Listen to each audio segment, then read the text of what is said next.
अस्सलाम वालेकुम, मैं हूं अरबाब जहांगीर। आप देख रहे हैं मेरा यूट्यूब चैनल असली खबर विद अरबाब जहांगीर। उम्मीद है तमाम देखने वाले खैरियत से होंगे।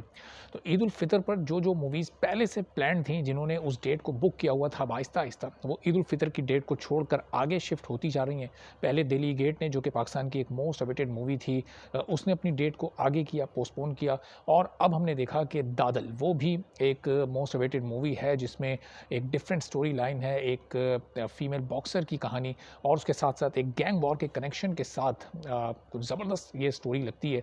तो इसको ईद उल फितर पर रिलीज़ होना था, लेकिन अब ये भी ईद उल फितर पर रिलीज़ नहीं होने जा रही। अब इसकी वजूहात क्या हैं, क्यों मूवीज़ आगे शिफ्ट हो रही हैं, और वो मूवीज़ जो कि जिनको चंद साल पहले रिलीज़ होना था, फिर वो कोविड की वजह से आगे बढ़ती रहीं और किसी न किसी वजह से ताख़ीर का शिकार हो रही हैं। तो इस ईद पर ये मूवीज़ रिलीज़ ना होने की वजह ये है कि 2 बड़ी मूवीज़ जो कि अब ईद की डेट्स को बुक कर चुकी हैं। एक तो मनी बैक गारंटी, जिसने बहुत पहले से ईद को बुक किया हुआ था, और ज़ाहिर है उसमें फवाद खान, एक तो मल्टी स्टार मूवी है, इसमें फिर आपको जावेद शेख, मीकाल जुल्फ़िकार और बहुत सारी ह्यूज स्टार कास्ट इसमें मौजूद है। और बड़ी एक डिफरेंट टाइप की ये स्टोरी लग रही है। एक रॉबरी पर मुश्तमिल ये कहानी है, और अब देखते हैं कि कितनी इंटरेस्टिंग होती है। और उसके साथ तो बड़े बजट की ये मूवी है, पता चल रहा है कि उसकी प्रोडक्शन वैल्यू, प्रोडक्शन क्वालिटी बड़ी ज़बरदस्त है। अब इसके साथ साथ हुए तुम अजनबी, एक हिस्टोरिकल बैकग्राउंड की कहानी, 1971 में जो फॉल ऑफ ढाका हुआ, उसकी वो कहानी, जिसमें हिस्ट्री के बहुत बड़े-बड़े कैरेक्टर्स दिखाए गए हैं। और ट्रेलर की हद तक तो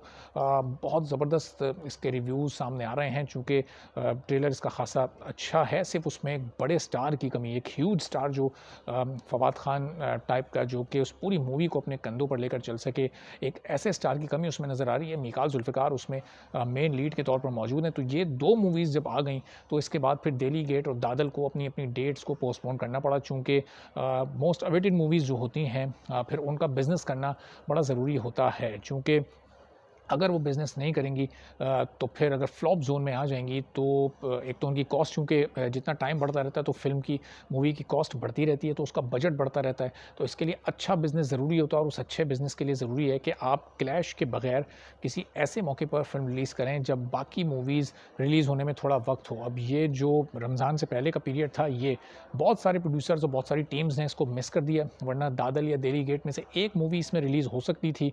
ये जो पूरा फरवरी का पीरियड ये खाली गया। और अब ज़ाहिर है, चूँकि the legend of Maula Jatt भी बहुत अब उसका पेस थोड़ा काफ़ी हद तक स्लो हो चुका है। स्लो डाउन वो पाकिस्तान में भी हो चुकी है।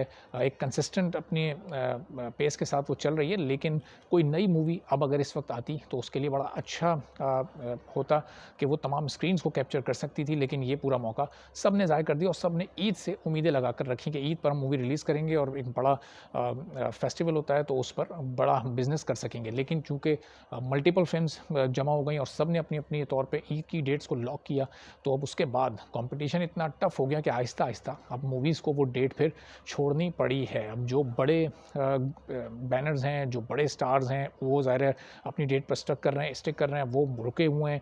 और कामरान शाहिद गो के उनका एक डेब्यू हो रहा है फ़िल्म इंडस्ट्री में, लेकिन पीछे से चूँकि बैकग्राउंड उनका थोड़ा-सा थोड़ा क्या बल्कि पूरा बैकग्राउंड उनका फ़िल्मी है, तो वो बड़े कॉन्फिडेंट है अपनी प्रोडक्ट पर, तो उन्होंने फवाद खान के साथ क्लैश को तरजीह दी है।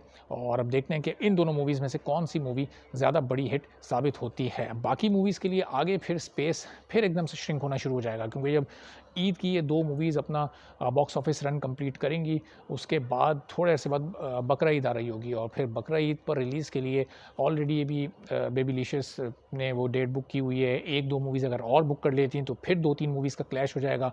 और फिर बकरा ईद के बाद इंडिपेंडेंस डे, और फिर बहुत कम इवेंट्स रह जाते हैं आगे, और फिर साल का टाइम भी बहुत कम रह जाता है। तो फिर ऐसा ना हो कि कोई मूवी इस साल रिलीज़ हो ही ना सके, चूँकि उसको एक कोई ऐसा फ्री टाइम ना मिले जो कि उसके बिज़नेस के लिए वो समझते हैं कि बेहतर हो। तो अब किसी न किसी को के साथ तो क्लैश में जाना ही पड़ेगा, और अगर नहीं जाते तो फिर जो नॉन फेस्टिवल पीरियड है, उसमें फिर अपनी मूवी को रिलीज़ करना पड़ेगा। अब देखते हैं कि दादल की टीम कब तक ऑफ़िशियली इसका ऐलान कर देती है कि वो ईद पर अपनी फ़िल्म रिलीज़ करने नहीं जा रहे, और फिर नई डेट वो क्या अनाउंस करते हैं रिलीज़ की। क्या वो ईद उल अज़हा ही होती है, ईद बकरा ईद पर ही वो अपनी मूवी को रिलीज़ करते हैं, तो फिर किन मूवीज़ के साथ उसका क्लैश होता है, और उस क्लैश में फिर ये मूवी कैसे परफ़ॉर्म करती है। जैसे-जैसे मज़ीद डेवलपमेंट सामने आती जाएगी, आपको मैं इस बारे में अपडेट करता रहूँगा। चैनल सब्सक्राइब कर लें, बेल आइकॉन प्रेस कर दें, ताकि तमाम वीडियोज़ आप तक फ़ौरी और बर वक़्त पहुँचें। इजाज़त दीजिए, अल्लाह हाफ़िज़।